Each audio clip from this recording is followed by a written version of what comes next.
Paunawa, ang lahat ng nakapaloob sa kwentong ito, ay pawangkathang isip lamang, at hindi tunay na nangyari. Salamat po.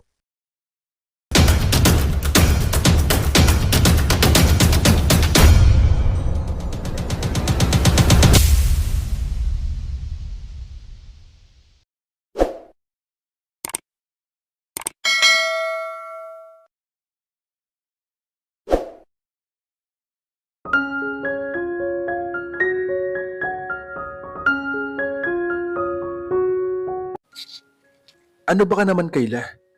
Bakit hindi mo sinasagot ang mga tawag ko? Galit na bungat ni Jacob sa kanya nang sagutin niya ang tawag nito ng gabing iyon. Hindi ba sinasabi ko sa iyo huwag ka magdidimad ng regular na report mula sa akin? Basta ginagawa ko ang dapat kong gawin. Iritado niyang sagot. Sinisiguro ko lang natutupad ka sa mga napag-usapan natin. Tumutupad ako, Jacob. Aniyang muntik ng bumiyok. So, ano ng development? Mag-boyfriend na ba kayo? Nagpakawala siya ng malalim na hininga bago sumagot. Oo, satisfied ka na? May nangyari na ba sa inyo? Ano? Bigla nag-init ang ulo niya.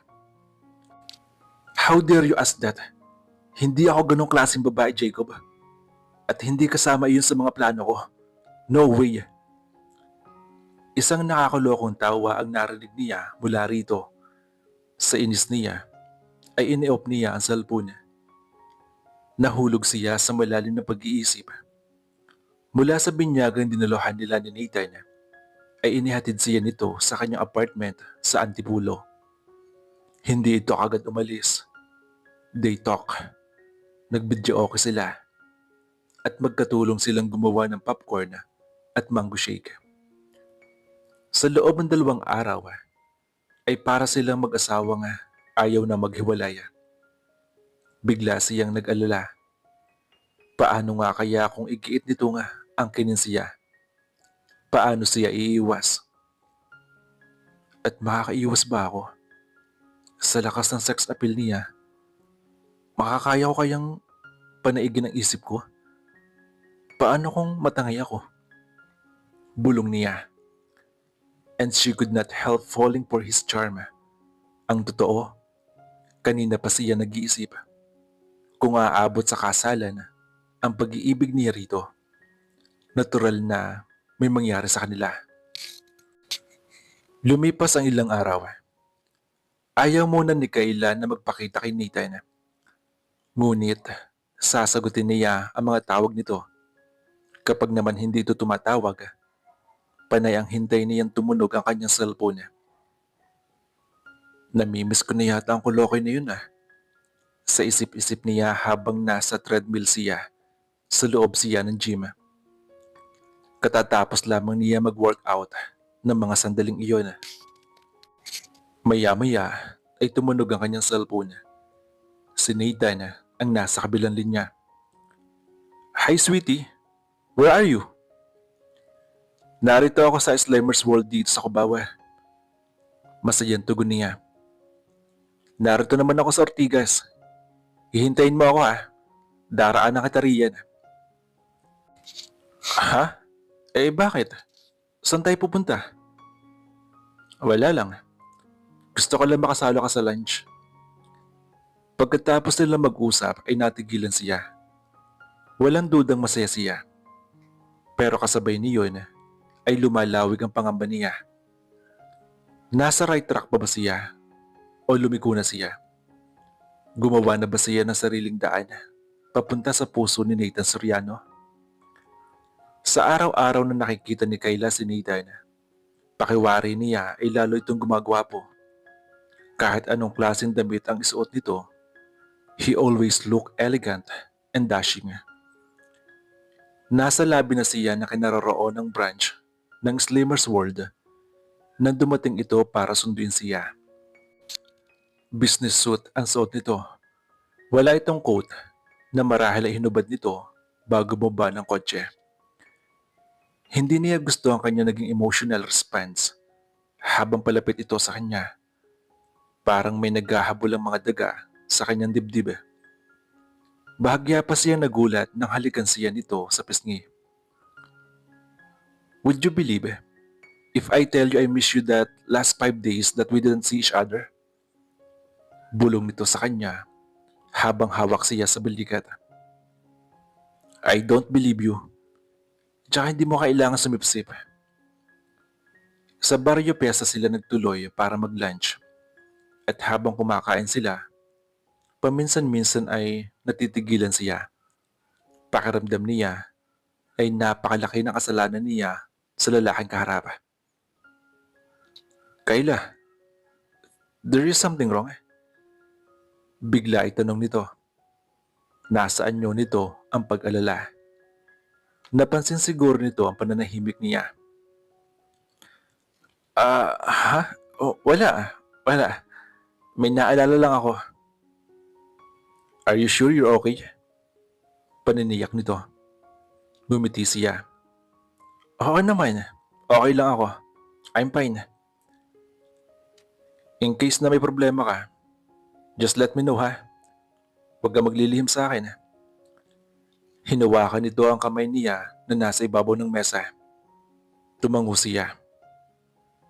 Salamat.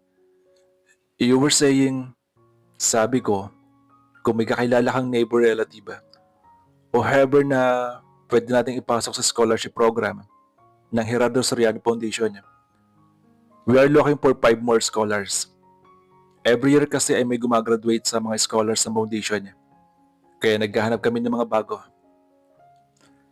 Naalala niya ang mga tauhan niya sa pabrika. Partikular na si Mang Nading na ang problema ang pagpapaaral sa kanyang anak.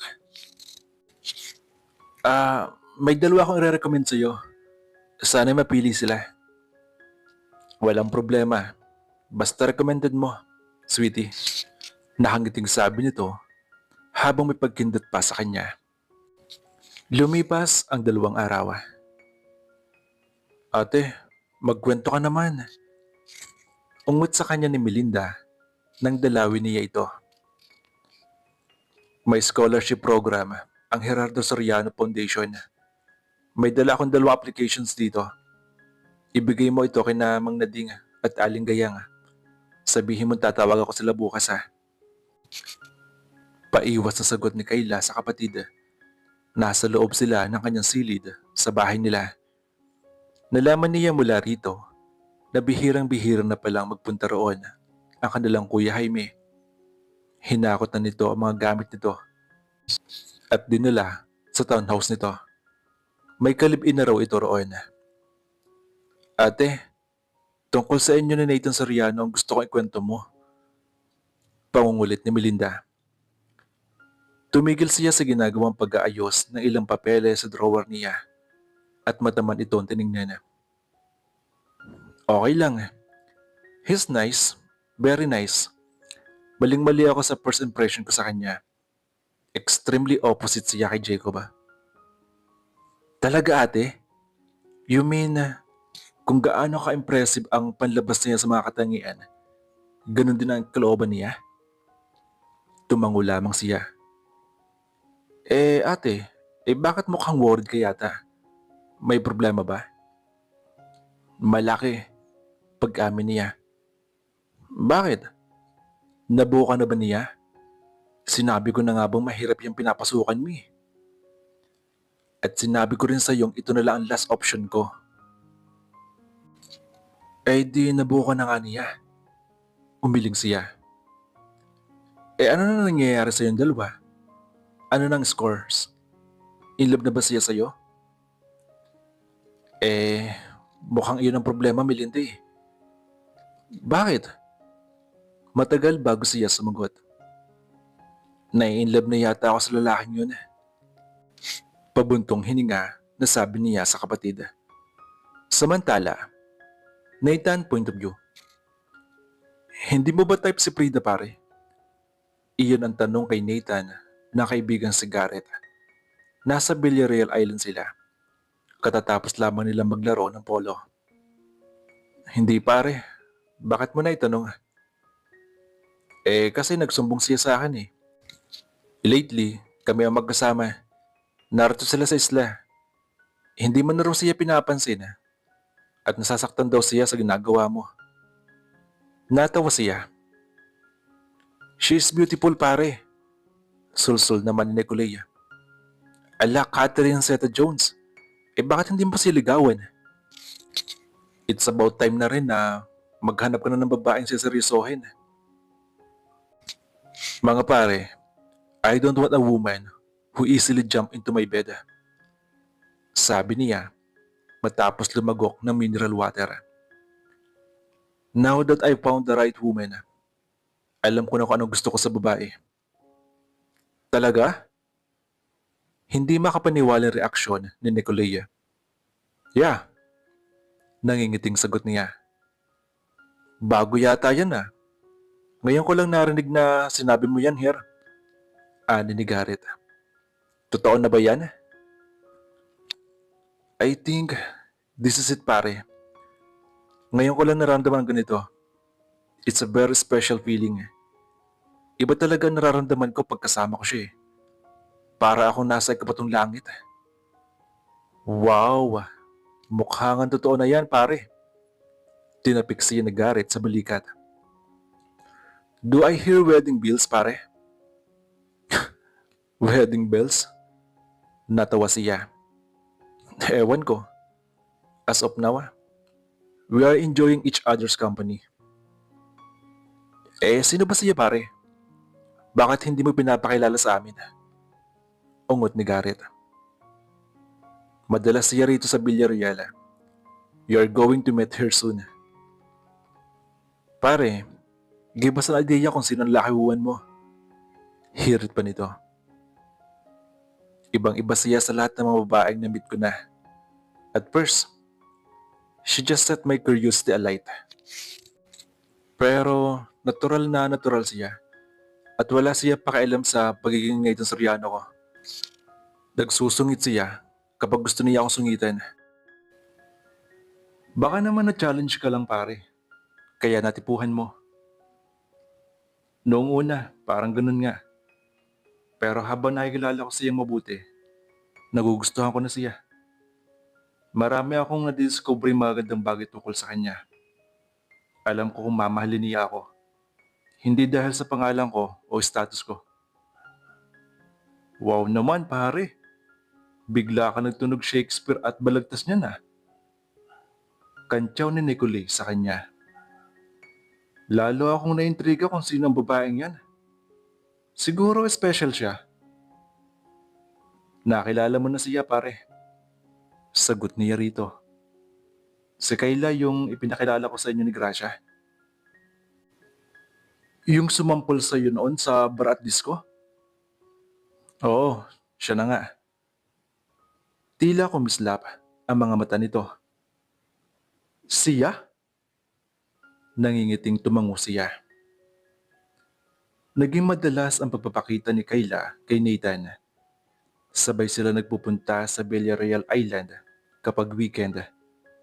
Isinasama siya nito sa mga pagtitipong dinadaluhan nito at madalas siyang sinosorpresa nito sa biglaang pagsulbot nito sa kanyang apartment. Nang gabing iyon ay may gaganaping party sa Soriano Construction sa Pasig. Pinilit siya nitong sumama kahit ayaw sana niya. Parte iyon ng mga executives. Siniguro niya na maganda ang tsura niya ng gabing iyon. At kitang-kita niya ang paghanga sa mga mata ni Nathan. To her surprise, ipinakilala siya nito sa lahat ng executives. Ngunit laking gulat niya nang makita niya ang isang pamilyar na bulto sa may entrance ng bulwagang pinagdarausan ng pagtitipong iyon. Si Jacob? Gusto niya magtago rito pero huli na. Palapit na ito sa kinaroroonan nila. Hi, dear brother! Bati nito kay Nathan. Wala ka bang balak na ipakilala sa akin ng special someone mo? Nakita niya kung papaanong tila nasira ang mood ni Nathan pagkakita sa half-brother nito. Sure, why not? Halatang napipilitang pakli nito. This is Kayla. Kayla, si Jacob, my half-brother. Inilahad ni Jacob ang kamay sa kanya. Hindi naman agad siya nakakilos. Napatingala siya sa mukha nito. Gusto niyang sabihin dito sa pamamagitan ng tingin na hindi nito dapat ginagawa ang ganun para hindi siya naiipit. Pakiramdam niya ng mga sandaling iyon ay nasa gitna siya ng dalawang naghahagaran na taga. Don't be afraid of him, sweetie. Bulong ni Nathan sa kanya. Noon lamang siya nagising sa pagkatulala. She pours a smile at nakapag-shake hand siya kay Jacob. You're such a perfect pair for Nathan. Bagay na bagay kayong dalawa. Sabi nito. Bilib na talaga ako sa galing ng taste mo pagdating sa babae. Thanks, if that's a compliment. Ani ni Nathan. Damang-dama ni Kayla ang Cold War sa pagitan ng magkapatid sa ama. Hinawakan na siya ni Nathan sa siko at iginayang palayo kay Jacob matapos nito mag-excuse sa kapatid. Mag-iingat ka sa kanya. Naninipsip ng dugo ng babae yan. Babala nito sa kanya. Hindi siya makapagkomento. Isang maling salita, tiyak na bulilyaso na ang lahat. Tensyonado rin siya dahil sa presensya ni Jacob. Paano kung ito ang madulas sa pagsalita? O baka naman ito pa ang magbubuko sa kanya. At palalabasin siya nitong oportunista. Hindi naman niya masabi kay Nathan na gusto niyang umuwi dahil baka magtaka ito. Pero hindi siya nilubayan ni Jacob. Nang magkatuwa ang magsayawan, lumapit ito sa kanila at hiniling kay Nathan na maisayaw siya. Hindi siya nakatanggil dahil napilitan na rin pumayag si Nathan. Ngunit alam niyang hindi sila inaalisan nito ng tingin habang nagsasayaw sila ni Jacob. Job well done, Kayla. Job well done. Nakangising sabi ni Jacob sa kanya habang nagsasayaw sila sa dance floor. Ano tong ginagawa mo, Jacob, ha? Galit niyang si Tarito. What the hell are you doing here? Baka nakakalimutan mo nga, miyembro ako ng pamilya Soriano.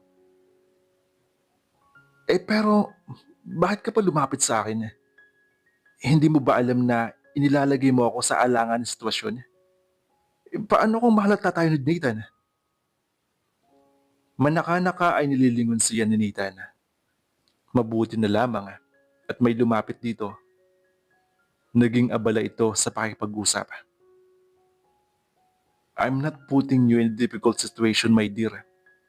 On the contrary, tinutulungan pa nga kitang ma-accomplish ng mas madali ang mission mo. Paano tinutulungan? Sasabihin ko sa iyo later. Pero wag ka nang matense. Relax. Baka magduda si Nathan. Ikaw rin. Baka mamaya ipagkanulo mo sarili mo. Idiot ka talaga. Ibalik mo na nga ako kay Nathan. Aniya sa nagtitimping tono. Huwag kang apurada.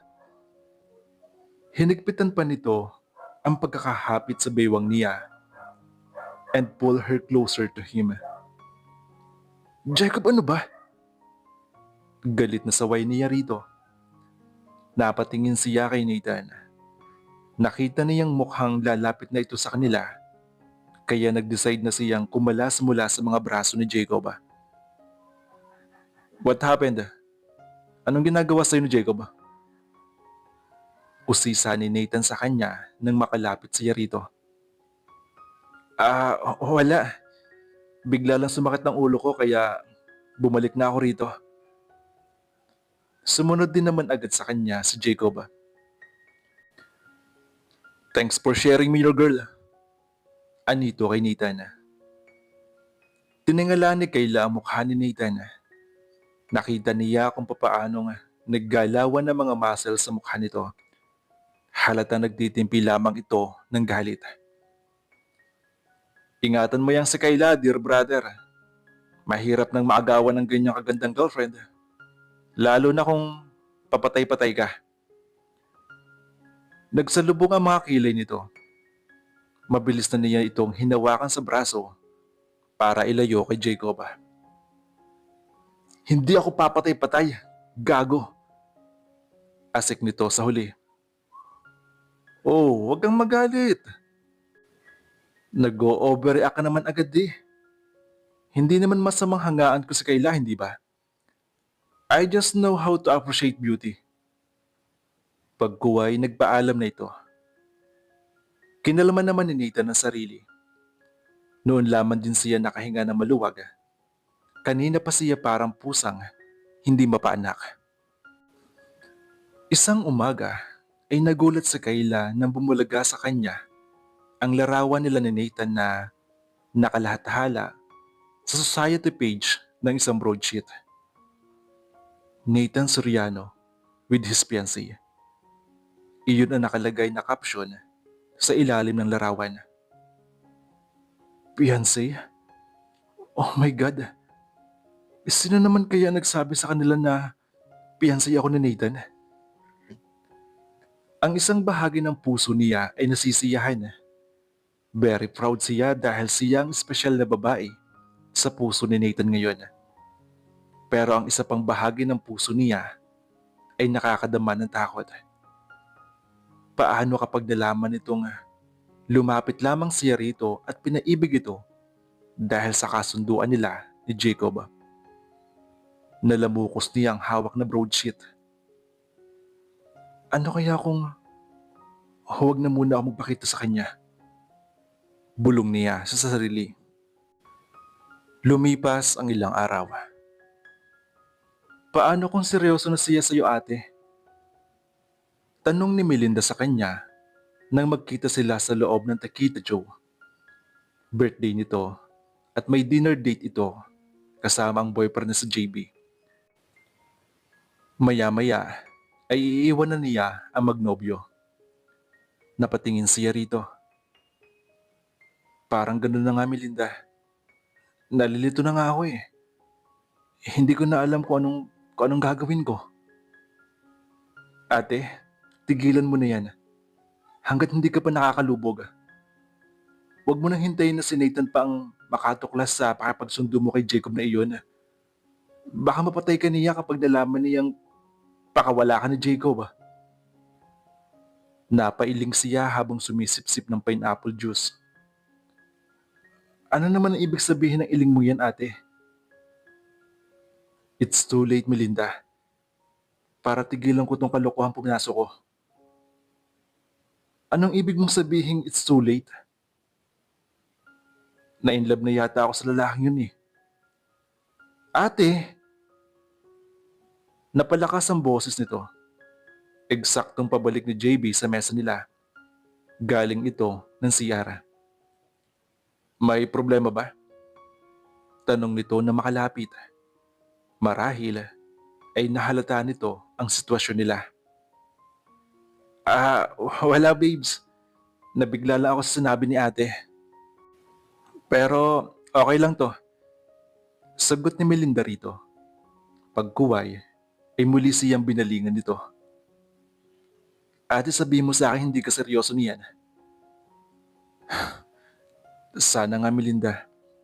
Ang kaso, namimiss ko na siya kapag hindi ko siya nakikita.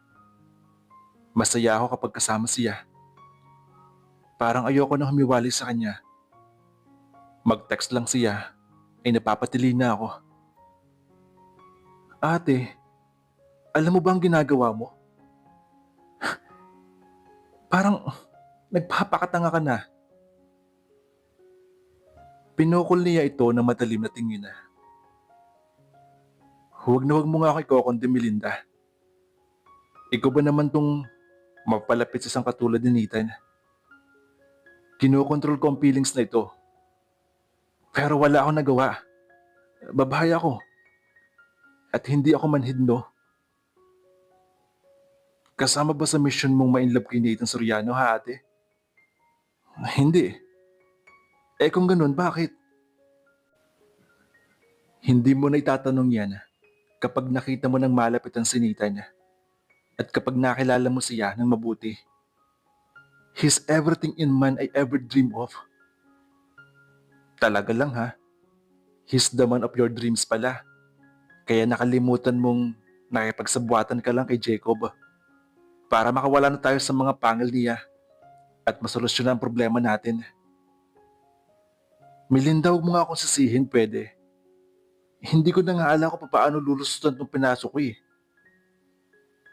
Napalingon siya sa gawin ng entrance at nanlaki ang mga mata niya nang makita isa sa dalawang lalaking pumasok ay si Nathan. Oh my God, si Nathan nandito, sabi niya kay Melinda at JB. Nilingon ng kanyang kapatid ang tinitingnan niya. Para namang pinagtiyap, palapit ito sa kinaroroonan nila. Mukhang malapit sa kanila ang mesang ipinareserve ng mga ito. At halatang nagulat din ito nang makita siya. Kayla? Mabilis itong lumapit sa kanya at niyakap siya. Ganon ito sa tuwing magkikita sila. Gawin na nitong yakapin at halikan siya ng mabilis sa mga labi. Nagkatinginan sila ni Melinda habang yakap siya ni Nathan. Nag-uusap yata pati kaluluwa natin, ha? Anang ng binata nang bahagyan lumayo sa kanya. Ang daming-daming lugar dito sa Maynila dito pa tayo nagkita. By the way, meet my friend Albert. Architect siya sa construction company namin. Nag-shake hands sila ni Albert. So ikaw pala si Kayla. Hindi pa man kita namimit kilalang kilala na kita. Ha? Bakit? Nagtatakang tanong niya.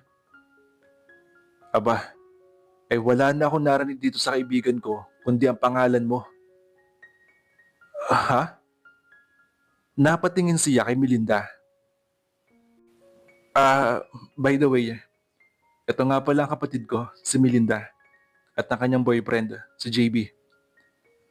Hinawakan ni Nathan ng isang kamay ni Melinda. Ikinulong nito iyon sa mga palad nito. You are equally beautiful, Melinda.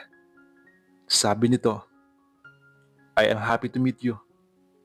Ito kasing sister mo eh. Pakiramdam ko ikinahihiya niya ako sa pamilya niya. In fact, ikaw pala ang nakilala ko. It's nice meeting you too, Mr. Soriano. Just call me Nathan na lang. Oo nga naman, sabad ni Albert. Because he is your future brother-in-law. Muli sila nagkatinginan ni Melinda. Bakit hindi na lang kayo mag-join sa amin? Anyaya ni Nathan sa kanila. Palihim na kinakausap ni Kayla sina Melinda at JB para magpaalam na kay Nathan. Idinahilan na magkasintahan na may pupuntahan pa ang mga ito. Ngunit ang talagang intensyon niya ay ang makatakas kay Nathan. Idinahilan niya na kasama siya sa pagtitipong pupuntahan ng dalawa. Oh, ate, napakagwapo niya at saka very warm siya. Sabi ni Melinda habang palabas sila ng Tequila Joe. Ang swerte mo naman, Kayla. Sabi naman ni JB sa kanya. No less than Nathan Soriano ang boyfriend mo. At napaibig mo siya. Dugtong ni Melinda. Bili mo talaga ako sa sex appeal mo, ate. By the way, bakit ba nagiya ka na agad? Baka magpresenta si Nathan na ihatid ako eh. Lumipat na lang kayo ng ibang lugar. Uuwi na ako. Sa bahay natin ako tutuloy at hindi sa apartment ko. Doon na muna ako hanggang bukas ah. Ngayon ka pa iiwas sa kanya. Now that she's talking of marriage. Narinig mo yung sinabi ng friend niya kanina. Future brother-in-law ko raw si Nathan. Saka ikaw raw ang bukang bibig ni Nathan, no? Nare-realize mo ba kung gaano kaseryosong problema to? Paano kung in love talaga sa'yo si Nathan? Tapos malalaman niyang, aalis na ako. Magtataksi na lang ako. Ituloy niyo ng date niyo. Pag-iwas sa sabi niya, saka niya pinara ang unang taksing nakita. Habang lula ng taksi, ay nahulog siya sa malalim na pag-iisip. Nagsisimula na siya magkaproblema. Mahal na niya si Nathan. Hindi na niya kayang itanggi iyon. Parang apoy iyon na hindi na niya kayang patayin pa. Dahil kalat na at malapit na maging ganap na sunog na siya mismo ang tutupukin. Saan ako pupulot sa ginagawa kong to? Hindi ko alam kung ginagawa ko pa ba ito dahil sa kasunduan namin ni Jacob o dahil gusto kong makasama si Nathan. Dapat ay masaya siya dahil in love siya. Pero siya ang klase ng in love na parang unti-unting lumulubog sa kumunoy. Kung sabihin ko na kaya kay Nathan ang totoo at aminin ko sa kanyang natutuhan ko na siyang mahalin ng totoo. Pagkatapos ay hihingi ako ng tawad.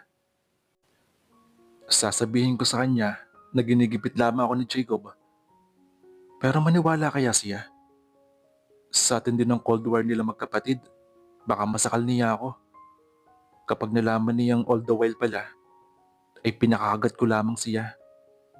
At lahat ng sinabi ko mula simula ay fabricated ko lang para makuha ko ang simpatsya niya at mapalapit sa kanya. Pagal na sinandal niya ang likod sa backrest ng kanyang kinauupuan. Noah, hindi niya kayang harapin ang galit ni Nathan. Umakyat sa ulo niya ang kanyang dugo nang abutan niya sa bahay nila ang kanyang kuya Jaime. Long time no see, Kayla. Bati nito sa kanya. Akala ko ba'y umalis ka na rito? Malamig na sagot niya. Inabutan niya itong kumakain. Napadaan lang ako. May kinuha ako ibang gamit. Puot ang nararamdaman niya para sa panganay na kapatid. Dahil ito ang sinisisi niya sa problemang kinaiipitan niya ngayon. Hinahakot mo na mga gamit mo dahil akala mo may ilit na ang bahay na to? Umiiwas ka sa kahiyan, samantalang ikaw naman ang gumawa ng problemang to. Kayla, tama na nga yung panunumbat mo. Tiimbag ang sabi nito. We have to be prepared for the consequence. Tinanggihan ni Melinda si Jacob. Nagpunas ito ng bibig. Tinapos na nito ang pagkain. Nagtataka nga ako eh. Bakit hanggang ngayon ay narito pa kayo? At hindi pa nagpapalit ng management ang factory? Nagbago na ba ang isip ni Melinda? Hindi. Galit na pakli niya. Gabi na, hindi ka pa ba uuwi sa townhouse mo? Tanong niya sa sarkastikong tono. Walang kibong tumalikod dito. Kahit papaano siguro ay nahihiya ito sa mga nangyayari. Pabalibag na isinar niya ang pinto nang makaalis ito. Kayla, ipaghahain ba kita? Tanong sa kanya ng matapat nilang katulong. Buhay pa ang mga magulang nila ay kasambahay na nila ito. Hindi ho manang, busog pa ho ako. Namimiss ko lang kayo kaya umuwi po rito ako. Magpapalipas lang po ako ng ilang araw dito. Napabuntong hininga na lamang siya nang marinig niya ang ugong ng papalayong sasakyan ng kanyang kuya Jaime. Hindi ko alam kung pasasalamatan kita, Kuya Jaime.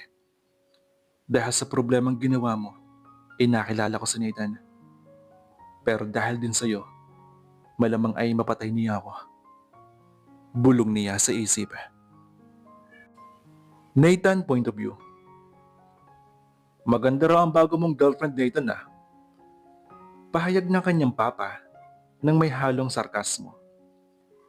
Inabutan niya ito nag-aalmusal sa mansyon nila. Naupo siya sa ibayong silya nito matapos niya itong batiin.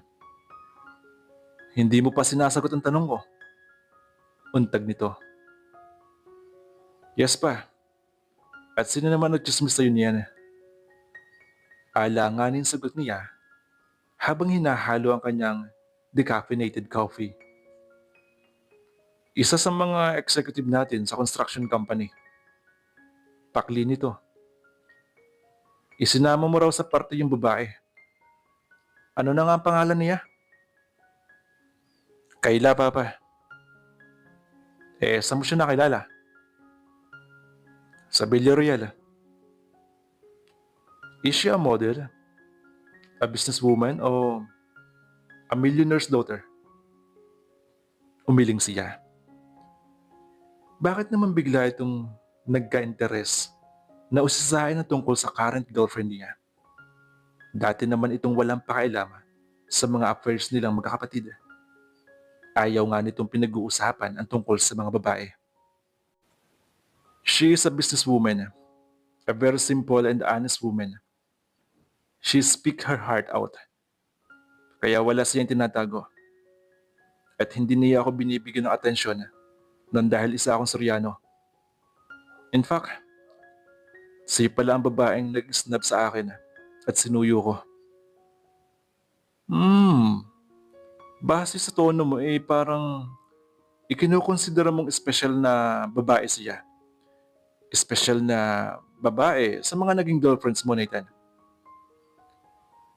Hindi niya iyon kinumpirma. Alam niyang hinuhuli lamang siya nito at inaalama kung gaano siya kaseryoso kay Kayla. Ibinabahay mo na ba siya?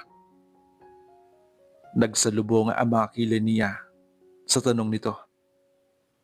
Hindi, Papa. May nakakalibim ka na minsan, di ba? Si Aileen. 3 years ago ba yun? Bakit nga ba hindi kayo nagtagal? Dahil nagkasawaan kami. At dahil sa natuklasan kong maraming flaws si Aileen. And I have realized after 7 months na hindi siya ang klase ng babaeng masarap makasama for the rest of my life. Hindi siya ang klase ng babaeng pinakakasalan. Babaeng pinakakasalan? You mean, may bala ka magpakasala?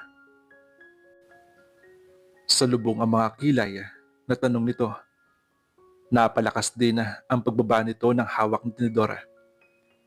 Sumubo siya ng bacon. Nginuya muna niya iyon bago nagsalita. Kapag hinihingi ng pagkakataon, Papa, oo. Lalong tumiima ang anyo nito. So isinusuko mo na pala kay Jacob ang posisyong iiwan ko. Pumurmal din ang anyo niya. Hindi, Papa. Gusto ko lang sundin ang dikta ng puso ko. Magkaibang bagay iyon, hindi ba? As long as I deserve the position, it doesn't matter kung lumubag ako sa baluktot at imposibleng batas ninyo. Nadagdagan ang galit na nakarehistro sa mukha nito. Hindi na ito nagsalita pa. At ipinagpatuloy na lamang ang pagkain. I'm sorry pa. Apologetic na sabi niya. Ayoko magtalo tayo sa harap ng pagkain. Pero naiirita ako kapag ipinapaalala mo sa amin na hindi kami dapat mag-asawa. Alam ko naman na hindi kita mapipigil kapag may gusto kang gawin. Anito nang muli mag-angat ang mukha. Ipinaalala ko lang sa iyo ang consequences sakaling ituloy mo ang kalokohan mo. Hindi na siya kumibo. Ngunit hindi rin niya maiwasang mangamba.